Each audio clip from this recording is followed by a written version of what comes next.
ఫూలే ఆ దంపతుల యొక్క గురువు ఆయన. అలానే స్వాతంత్ర పోరాటం అనే ఉద్యమానికి పితామహుడు అని చెప్పుకుంటూ వెళ్ళిన వాసుదేవ్ బలవంత్ ఫడ్కే వాళ్ళ యొక్క గురువు. బాల గంగాధర్ తిలక్ యొక్క చాలా మంది మహనీయులు మీరు ఎవరు తీసినా అలాంటి మహనీయుల యొక్క గురువు రాఘోజీ సాల్వే.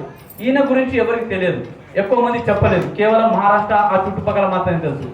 నేను వచ్చిన ఆ సమాజం వచ్చాను కాబట్టి నా యొక్క ఉద్యోగం, నా యొక్క చదువు, నా యొక్క జ్ఞానం సమాజానికి ఉపయోగపడుతూ ఎవరైతే దాచబడిన చరిత్ర మహనీయులు కానివ్వండి వారి చరిత్ర దాచబడు ఆ మహనీయుల చరిత్రను వెలికి తీయడం కోసమే మాన్ సమాజ్ తెలంగాణ అనే సంఘాన్ని స్థాపించి ఆ సంఘం ద్వారా ఆ మహనీయ యొక్క జయంతులు నిర్వహిస్తూ అలానే డాక్టర్ సాహిత్య సామ్రాట్ అన్నభావ్ సాఠే మొదటి విద్యార్థి అయిన ముక్తా సాల్వే వీరి గురించి ఆర్టికల్ రాస్తూ వారి జయంతులను ఈ వేదిక మీద నిర్వహించాడు ఇంతకుముందు.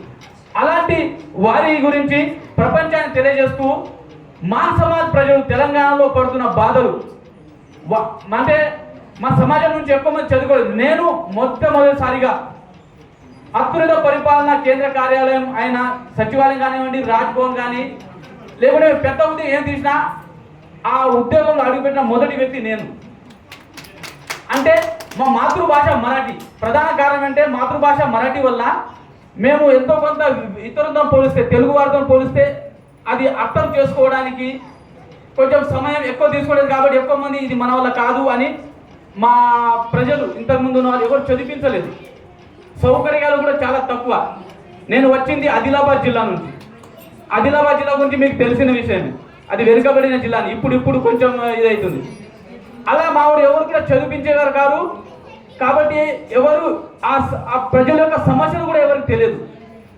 మరి నేను ఇక్కడ వచ్చాను, మరి నా సమాజానికి ఎంతో కొంత సేవ చేయాలా, పే బ్యాక్ టు సొసైటీ కాన్సెప్ట్లో సేవ చేయాలనే ఉద్దేశంతో నేను ఆ మాన్ సమాజ్ తెలంగాణ ద్వారా ప్రభుత్వానికి మా సమస్యలు చెప్తూ దాచబడిన చరిత్ర సంస్కృతి గురించి చెప్తూ వెల్కమ్ సార్ మామిడి హరికృష్ణ గారు సార్, భాషా సాంస్కృతిక శాఖ సంచాలకులు గారిని వెల్కమ్ చేస్తున్నాను సార్. ఈ సార్ సహాయం కూడా నాకు చాలా ఉన్నది. అలానే ఇంతకుముందే మన సార్ గారు చెప్పారు, నేను చిన్నప్పుడు చాలామంది విద్యార్థులు ఆర్థిక పరిస్థితిలో వాళ్ళు చదువుకోలేక డ్రాప్ అవడము ఇబ్బందులు పడుతున్నారని.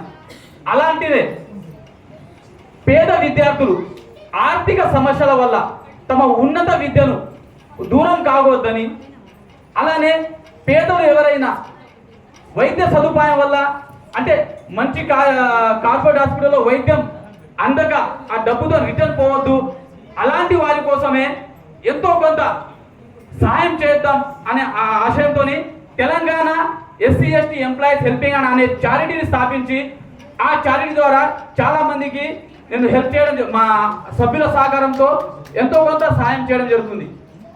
అది నేను చేస్తున్న సేవ అనేది నిస్వార్థంగా చేస్తున్నా, కానీ ఆ సేవను గుర్తించి ఇక్కడ తెలంగాణ ఐకార్డ్కు నన్ను అర్హులుగా పరిగణించి అవార్డు ఇస్తున్నందుకు వారికి అందరికీ మనస్ఫూర్తిగా ధన్యవాదాలు.